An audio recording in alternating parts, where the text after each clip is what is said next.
networking. Check the conference agenda for details. Now I'd like to introduce Delana Hurd, Farm Manager with Warburton Farms, who will be presenting COVID-19 Agritourism Things to Consider. Delana started her career as a middle school teacher, then transitioned to teaching online while working on the farm. 2 years ago, she decided to devote her time solely to the farm, and her favorite thing about the farm is the variety and challenges that the farm brings. She loves working with her dad every day and with her 2 girls on the weekends. We all know that this has been quite the year, trying to figure out how to operate during a pandemic. We are all learning, and this session is designed to share ideas and best practices for all of us to consider implementing on our farms. Please listen with an open mind, and please be willing to share what you've learned on your operation with the group. And without further ado, here is Delana Hurd.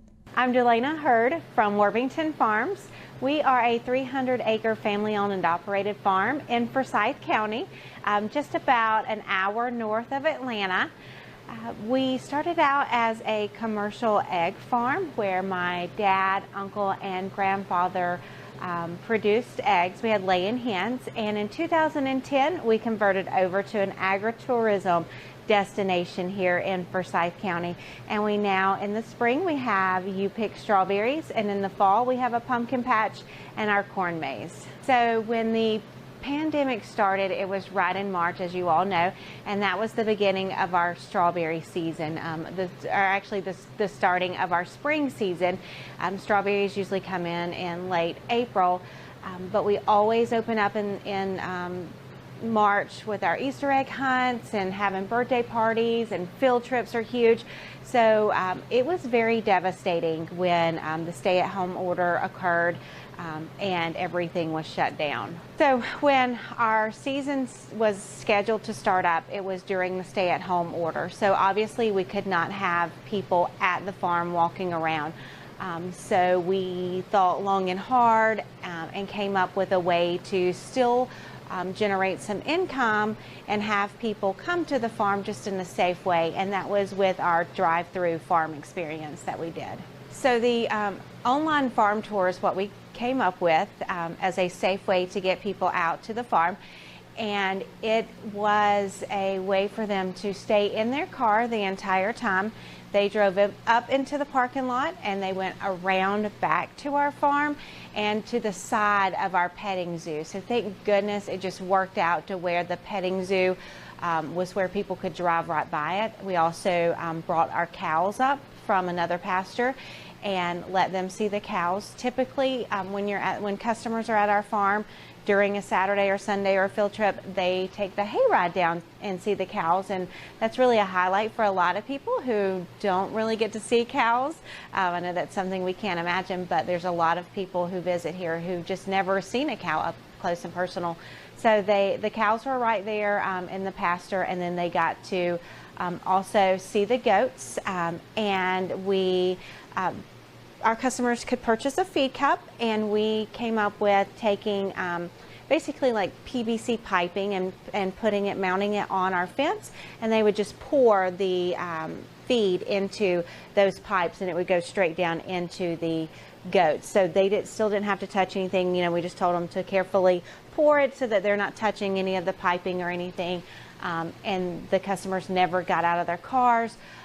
We even had, when they were out, they could stop and buy ice cream from our porch. You know, we had just kids running out, individually wrapped ice creams and different small treats like that. So it was a great way that people got out of their house. I can't tell you how many times we heard, "Oh, this is the best thing ever. We've been cooped up for 2 weeks. We're just so glad to get out." So it was something rewarding for our customers and for us.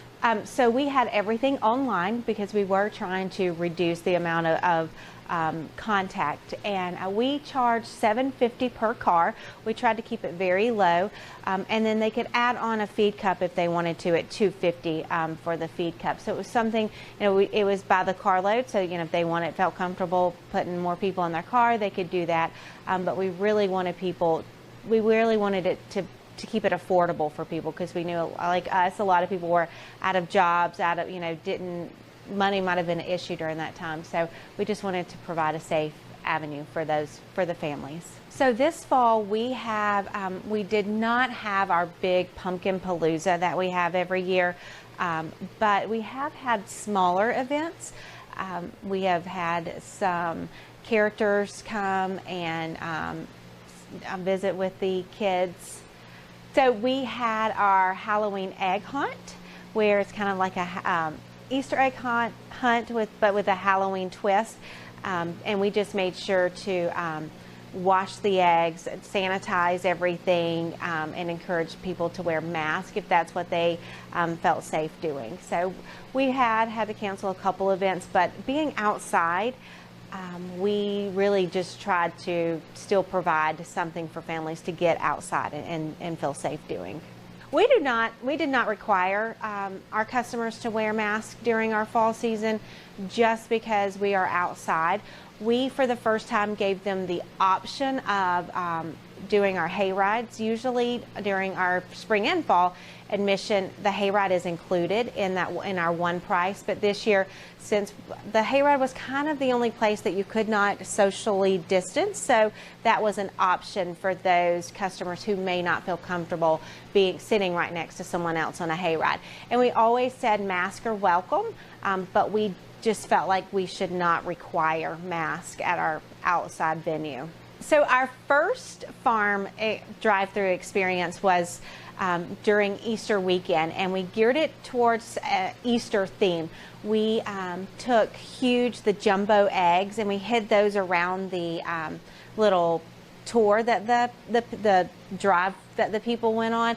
So they had to find the Easter eggs. We also had our Easter bunny out and waving to the customers. So that one was geared more towards Easter, because typically we have a huge Easter egg hunt where we have thousands of people coming out for our Easter egg hunt. So we wanted to do something to bring back a little bit of normalcy for these kids.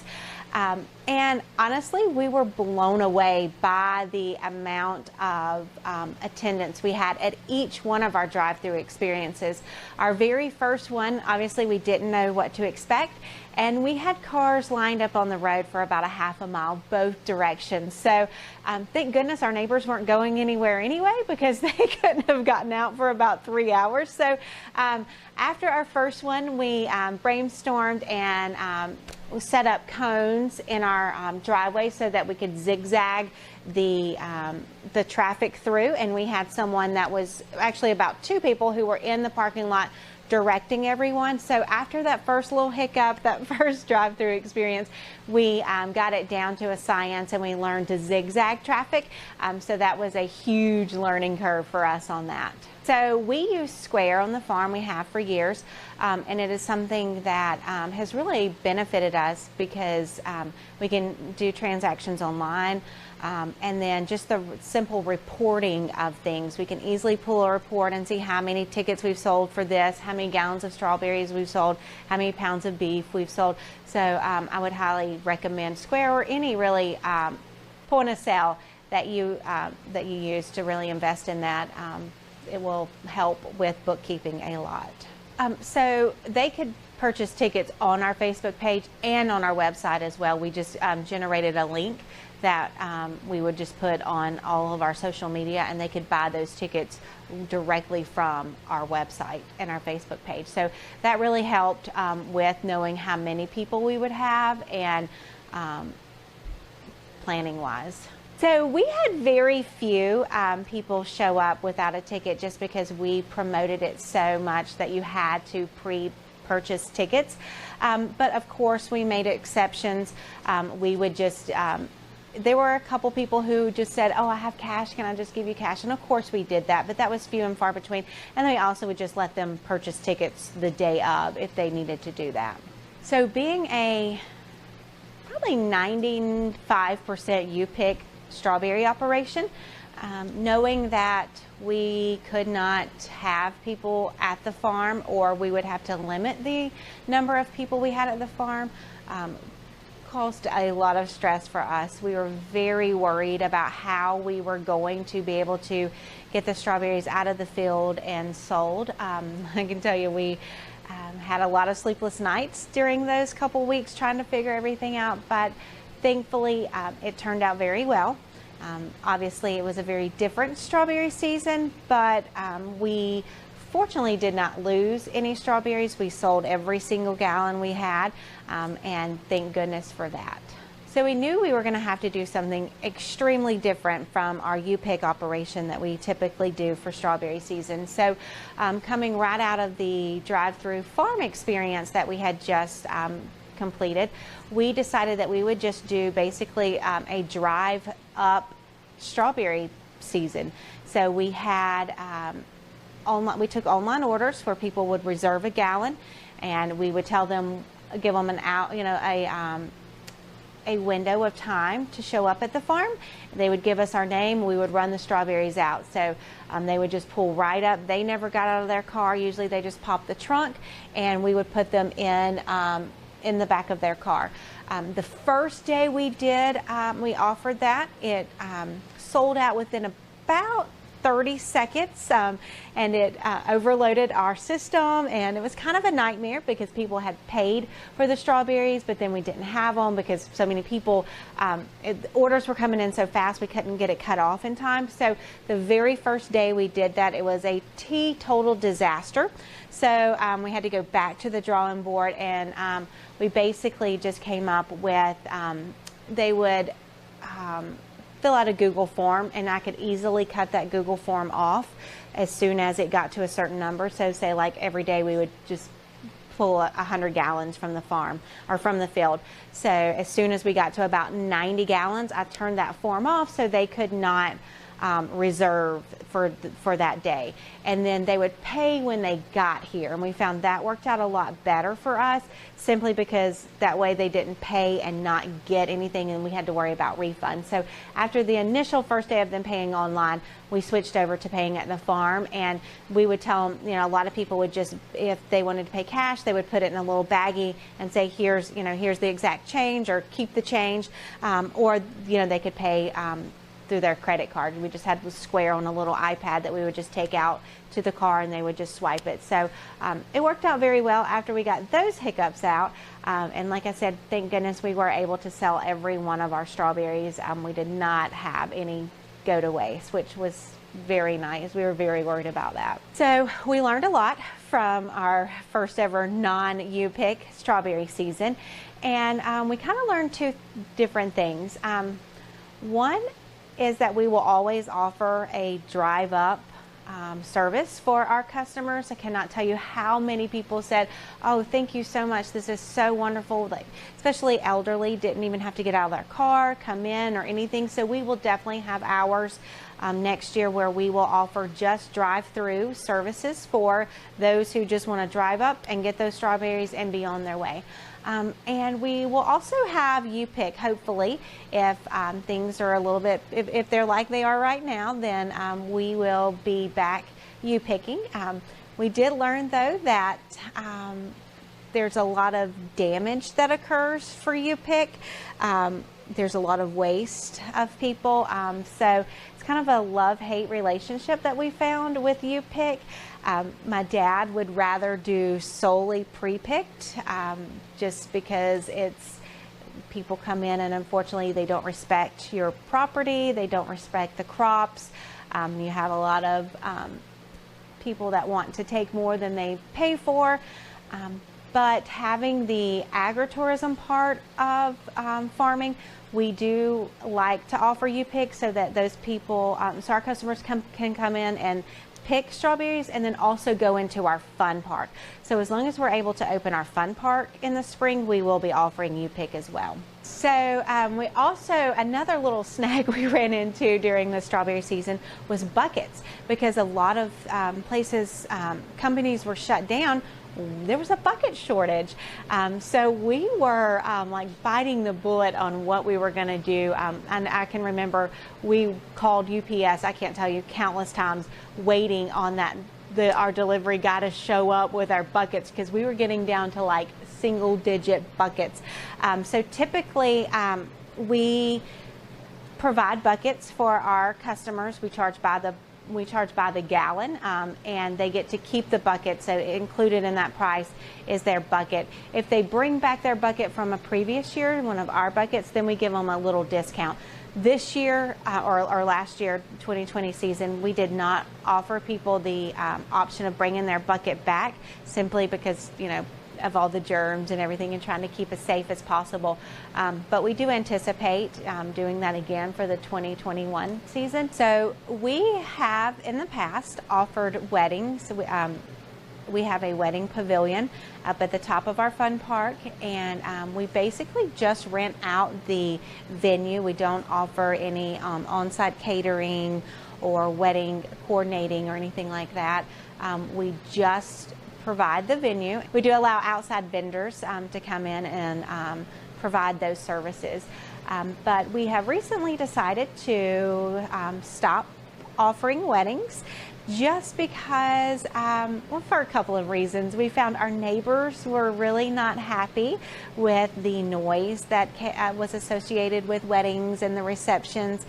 So we're just trying to be the best neighbors that we can, because we know, even though technically we were here first, we do want to be good neighbors. And having those late night music, it would just did not fare well. We also had, unfortunately, a lot of times there would be damage, even though we would require a deposit. It was just the hassle of having to go up and clean up and, you know, straighten up and get ready to rent it out the very next morning. And so we made the decision to expand our fun park on up into where our wedding area was, instead of, and then not offer weddings anymore. We'll just rent out for birthday parties and corporate events, and keep that pavilion, but just not offer weddings. So one thing that we did this fall was adult night on the farm, and it was a huge success. It was the day, we had one the day before our or the weekend before our fall season opened, and then the weekend, the last day of our fall season, we closed early. Typically we closed at 10 on a Saturday, and the last day of the season we closed at 5, so that we could have another adult night, because it went so well. And I think that adults coming from being in quarantine in the spring, and then just a lot of people still doing homeschool and kids working from home, they needed a chance to get out. So I cannot tell you how many people just raved and raved and raved, and how much fun our adult night was. I mean, people were out here sliding, jumping on our trampoline. We had food trucks. We had our local, we have an axe throwing company that came out and had their axe throwing truck. We had a band. It was just so much fun for parents and adults just to be able to come out and relax and enjoy the fun or enjoy the farm without having their kids. So you know, really let them you know, kind of get back to their childhood. We even had an ice cream truck come, so it was a lot of fun, and we anticipate doing that in the spring as well. In the fall, we have bonfire pits that we offer, and our customers can purchase s'more kits. The only bad thing about it is that sometimes during the fall it's just still so hot at night that not a lot of people want to sit by the fire. But we did have a couple of nights where it was cool enough to have those fires going, and people enjoyed those s'mores. So probably one of our biggest hits that we suffered during the whole COVID pandemic was field trips. We typically, during our spring and fall season, will run about 200 to 300 students per day through. And in the spring, obviously everything, school was shut down, so there was no field trips at all. And then in the fall, our county schools could not, were not allowed to have field trips. We did have a couple of preschools that would come out for our fall season for field trips, but you know, we probably had 200 kids here during the fall, opposed to 200 a day during the fall. So field trips, I cannot tell you how big of a hit we took on our field trips. So it is our hope, and we have not heard from our county, has not made the decision, but we are hoping that field trips will be allowed again in the spring season once things kind of warm back up and we're out of flu season. And obviously we will follow all local guidelines, all school guidelines. We hope, if we are able to even have field trips, that we will limit the number of students that we have and the number of schools that we have. Typically, we can have up to 3 public schools here at a time, and we're able to manage that. But if we are able to have field trips, we will more than likely just limit that to 1 school a day, and maybe even like half a school, half of a grade during one day, and then the other one.